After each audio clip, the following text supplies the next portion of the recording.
Hi, I'm Amanda. This is Kiwi, and today we're doing all of the accommodations I use for ADHD as a late-diagnosed woman with ADHD.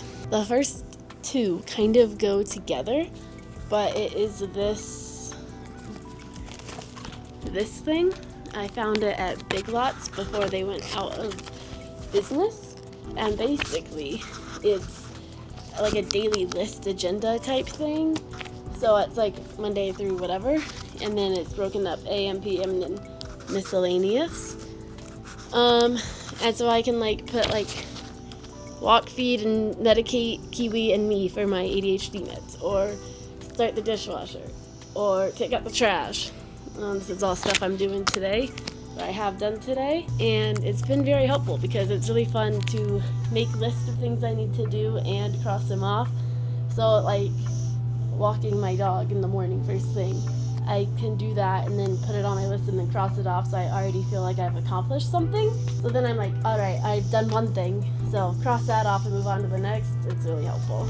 So that's number 1 and 2 is making a list and breaking it up into a daily agenda by like time. The next one that I have is using a teacher calendar. I'm not a teacher, never will be, but it's really fun to use their calendar stuff. It's technically called an open dated teacher planner. I do not use it for that. It has a semester overview, but it's really just each month, and so I can write down all of my friends' birthdays, any big trips I have coming up, and then it also has it broken down like with this extra notes page, so I can write notes. And then each month, and you can put all of the dates in there. This is Blink one. You can put like your own dates.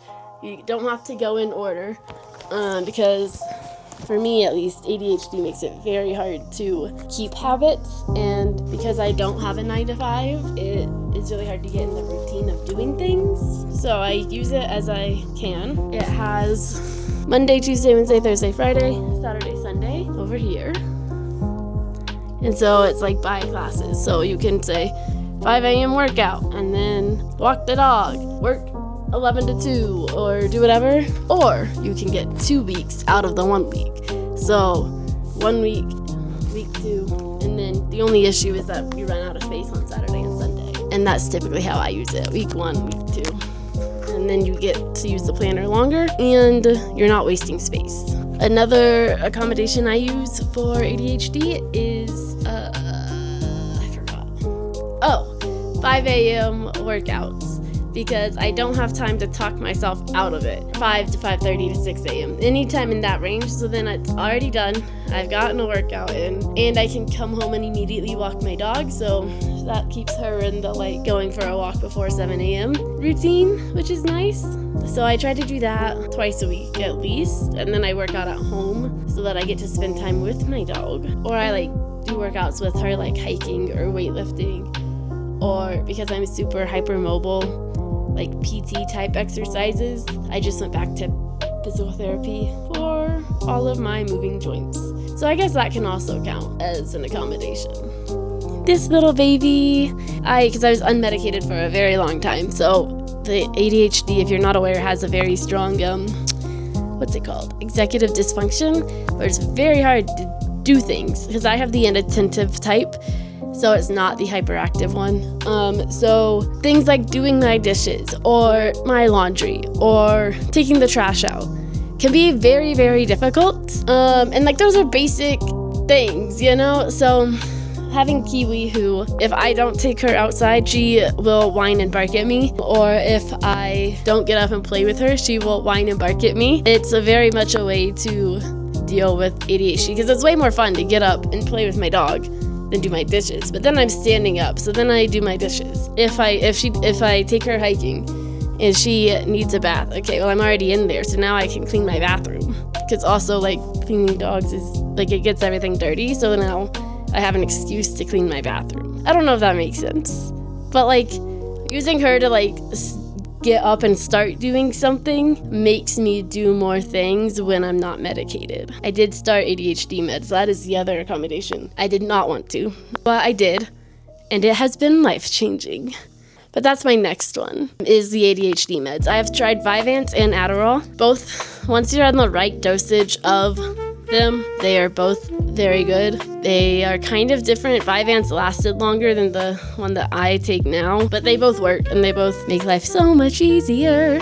I no longer have to fight myself to do my dishes or fold my laundry or walk my dog even. Like, I can just do things, which is the biggest change. And I didn't, like, it's what made me realize ADHD is a disability.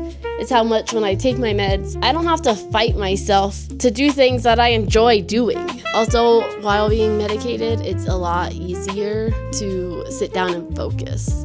Like, I can sit down and film this video. I can plan out my week. I can do things for my Amazon business that I would procrastinate that really would only take 10 minutes.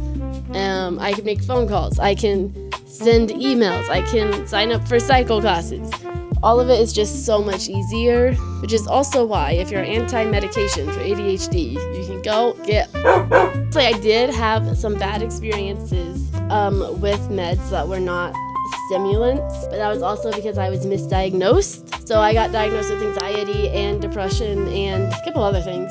But they were all wrong. It was basically ADHD and some other, like, correct ones now that I found a good therapist. Like, I got put on anxiety meds or depression meds, and both of those had terrible side effects, because especially I said I didn't want it to have X, Y, and Z side effects, and then they put me on the medication, and it had, if you Google the medication, it had those as the main side effects that they would cause. So find a good doctor if you're trying to get medicated, because they don't listen, especially if you're a woman. And I'm a white woman. Make sure you have a doctor that will listen to you. They are kind of hard to find, but there are lists on the internet of good doctors, TikTok, or working with, like, on Psychology Today, or like other places you can like Google or like look up therapists and psychiatrists. I'm rambling again. When I took my meds today. Anyway, what was I saying? If you work in a neurodivergent like space, you'll find therapists and doctors that are used to working with neurodivergent people, and they like advertise that. That's how it has been super helpful for me, because I also have had primary care doctors that I didn't like, and I moved, and then I got the one that I currently have. Even like she is super well with like versed in the neurodivergent and much more accommodating than some primary care doctors. Okay, now that I'm done rambling, my next one is fidget toys. This one, I think I did get it off of TikTok shop, but you can find them in actual stores.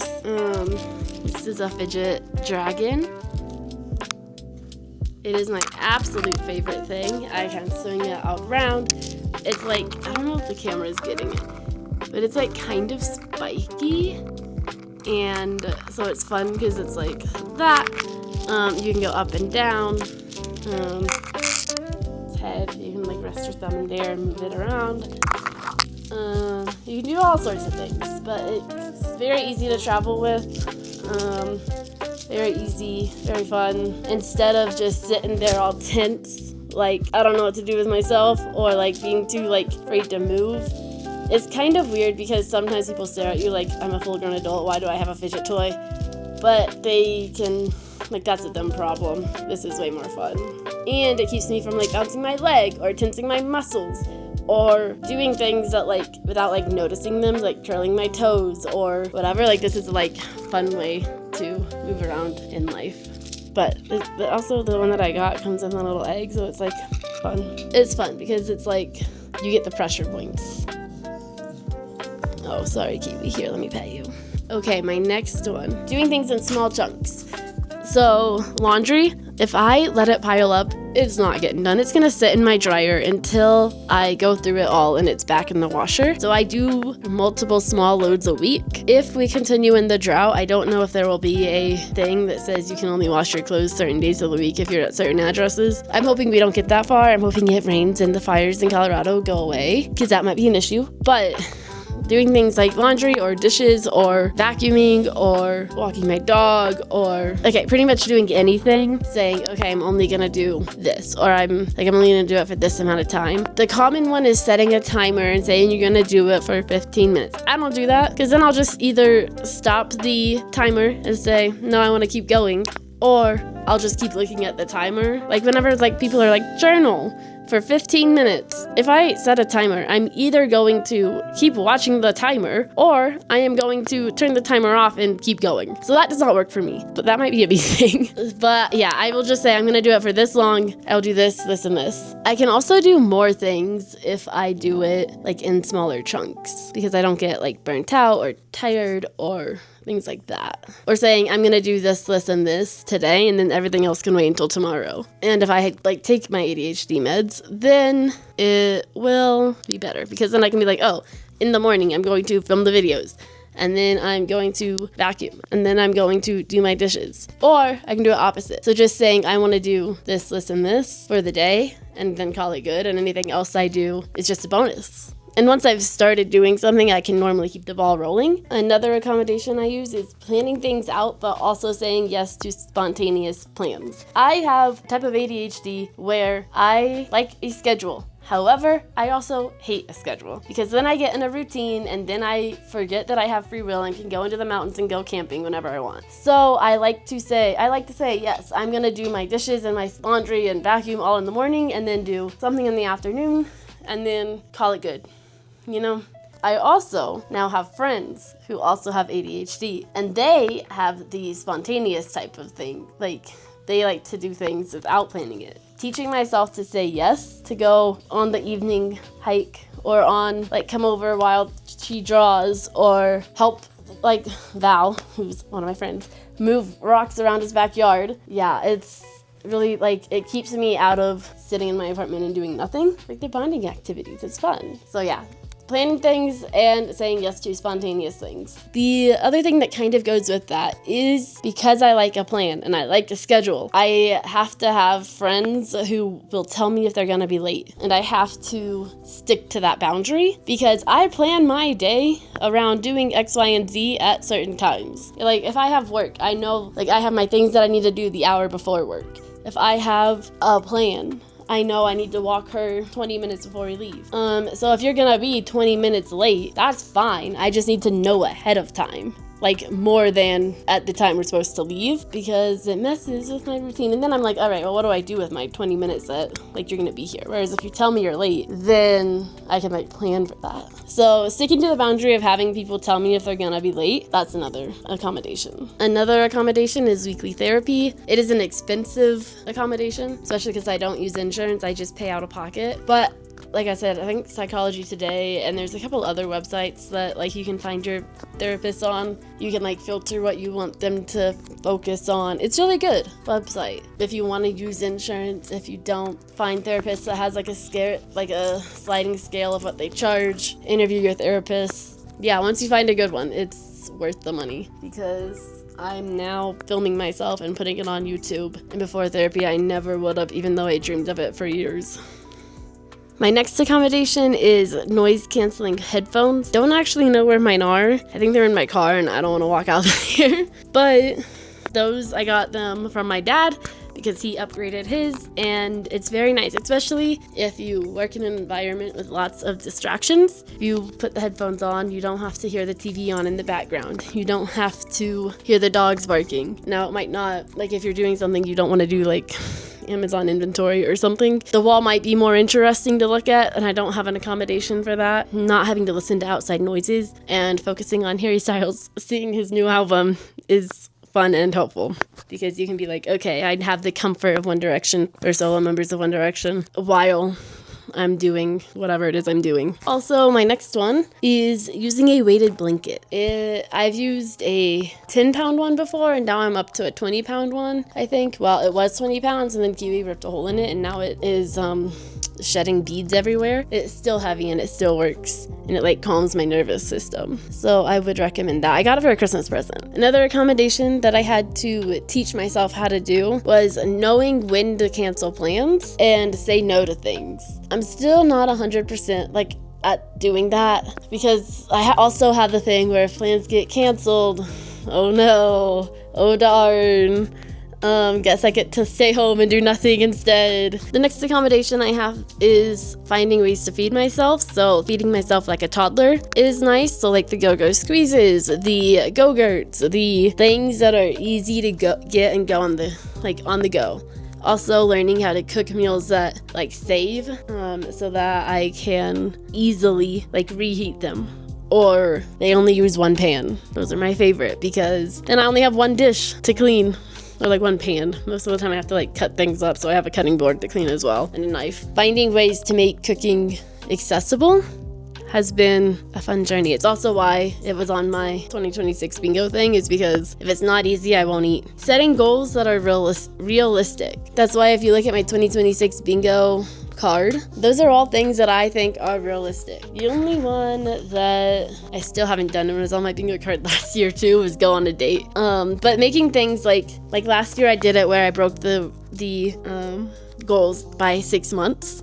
So that way in June I could reevaluate and see what was working and what wasn't and all of that. So this year I have read 26 books because it's 2026. I think I'm at like 14 books or something. Making things that like are easy, goals that are easy to track and easy to see if it's gonna work or not. The other thing is reminding myself that ADHD is a disability, and I am the first person in my family to like get diagnosed and think outside of the box and how to make life fun. I'm gonna do another video about am I wasting my 20s and talk a little bit more about why I don't think I am. It's been really interesting to see like not comparing myself, but comparing myself to other people who are my age or younger or whatever, but reminding myself that, hey, I do have anxiety, or not anxiety, but I do have anxiety, but that I have ADHD, and that is a very well-known thing that makes people harder. And I also didn't know that I had ADHD until I was 24, and that might be even too young, maybe 25. I had 25 years on this earth and was already set behind because I didn't know that it wasn't as hard for me,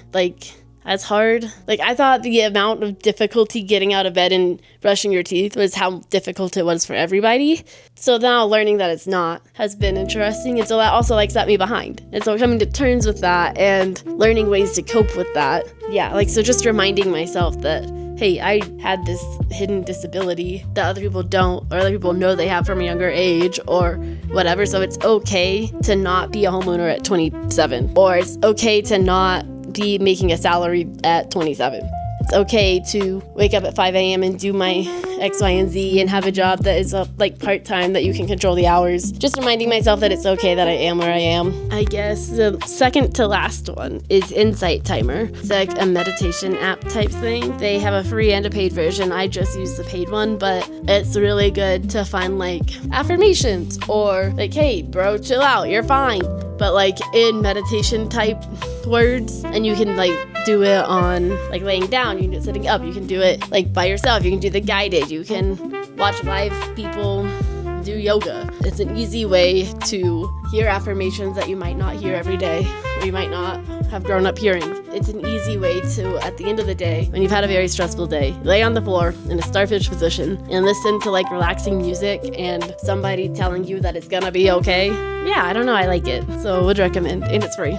You just have to have space on your phone. My last one is having a part-time job instead of a full-time one, because I've done it both ways, where I started part-time, moved up to full-time as a shift lead, and then was the assistant manager, and then stepping down. So knowing when jobs aren't working out and when you gotta change something. Also having different types of jobs. So when I was doing Amazon, I was also having a part-time job. You can do that, have 2 different part-time jobs. So you work 6 hours in the morning as a barista. What I really want to do is do a nighttime job where I'm 6 hours as a bartender. But a lot of people who do what I do, barista in the morning, working at a restaurant in the afternoon, or bartending, or working at a dance studio, or something where you are not doing the same thing over and over. Even if you're making drinks, because I'm a barista, it's still slightly different, whether it's I'm working 6 a.m. to 12 or I'm working 2 to 8 p.m. It's enough difference that, I don't know, I don't get bored. And you see different people, working customer service. For me, if you have open availability, you work with different people. So yeah, having a job where it's part-time, but if you want to take more shifts, you can. It allows flexibility, and it allows me to do things with my dogs and explore other options of Amazon or now YouTube or things like that has been super helpful. That is all of the accommodations that I can think of right now. So yeah, I'm going to try to do 1 sit down video a week and 1 adventure video a week. So Like, it'll be this video and then where I took my dog everywhere video. I'm going on a trip next week. I don't know when, but I'm going on a couple more trips, so those will be going up. And I'm getting slowly more confident filming in public and just filming in general. Hopefully I get more fun to watch. And my friend is editing all of my videos, so if I ever get monetized, I can pay him. So like and subscribe to this video so me and my friend can get paid. He's an actual professional, because when I edit my videos, they are not very good. So thank you, Val, for editing this, and yeah, I'll see y'all next time.